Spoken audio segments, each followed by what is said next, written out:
Star Wars The Last Jedi, directed by Rian Johnson, has to be the most controversial Star Wars film there is, with fans either loving it or hating it. So today's video is my review of Star Wars The Last Jedi, and please keep the comments civil. Everyone is entitled to their opinion. Now, let's get on with the review. This film really started off strong, with the introduction to the First Order using Kylo Ren's theme perfectly.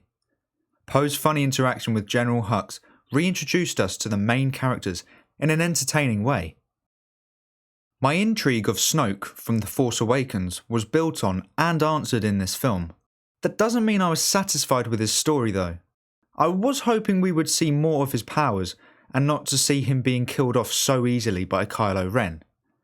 For such a big build-up in The Force Awakens, I was hoping to see a Palpatine-level threat. I would have preferred to see Kylo Ren and Rey teaming up to kill Snoke.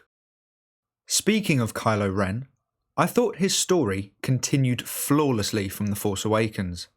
They built on his inner conflict and his anger to the galaxy very well.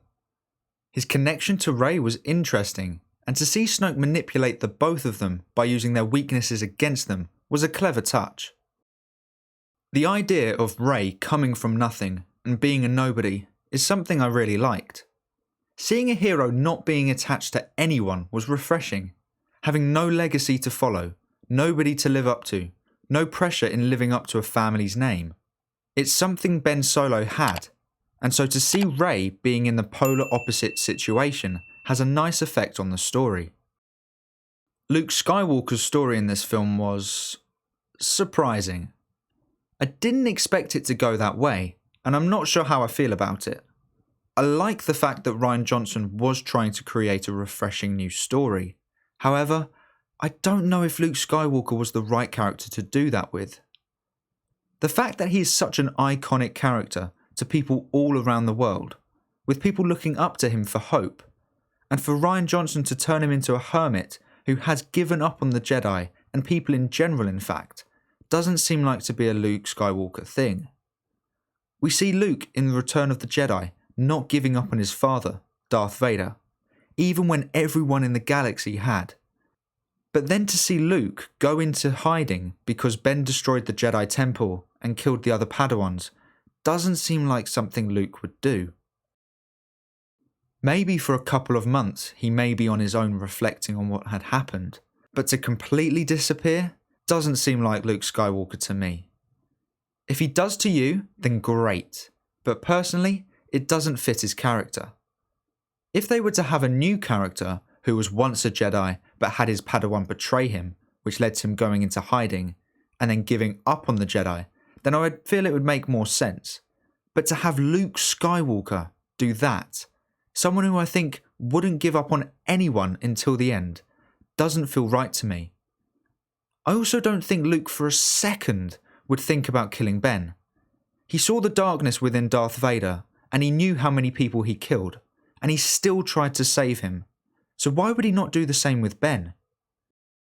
However, I do agree with his thoughts on the Jedi. I do think that the Jedi were arrogant and had their hubris blocking them from seeing the truth.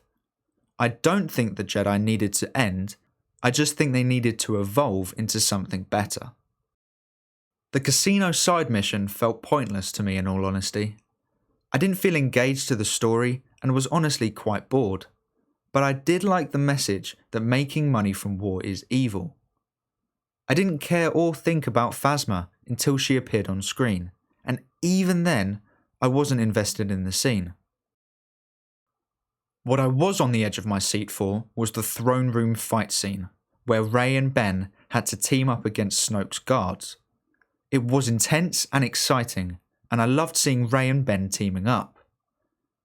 When just watching the scene without breaking it down, it looks amazing. It's only when you start slowing it down that you see all the flaws. I didn't like that they destroyed Anakin's lightsaber. As one, he is my favourite character, and also it's one of, if not the most famous lightsaber in Star Wars history. I know one of the main themes in this movie is to forget the past, kill it if you have to. But to me, it felt like Rian Johnson was trying to make the audience forget about any of the Star Wars films prior to this one, by changing every character arc that we know of, and destroying some of the most famous things in Star Wars history. I think this film is visually the most beautiful film in the Star Wars saga, by far. Crate was a beautiful planet, and I thought it was a perfect destination for the final battle. What didn't make sense was why Rose saved Finn. He was going to have a good death by sacrificing himself to save the rebels, but instead Rose stopped him from doing so and meant that if they didn't find an escape route, they would have all died. It's something that I just can't understand, and maybe if you guys do understand why she did that, you could let me know in the comments. It was nostalgic to see Luke interact with Leia again, and even C-3PO.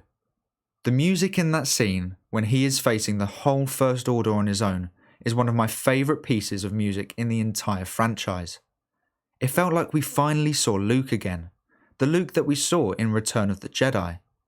It was just a shame that he wasn't actually there, because if we saw him use all his power against the First Order, it would have easily been one of the best moments in cinematic history. I know he used one of the most powerful Jedi powers to project himself across the galaxy, but personally, I wanted to see an actual physical fight between Luke and Kylo Ren. I think this film could have been shorter.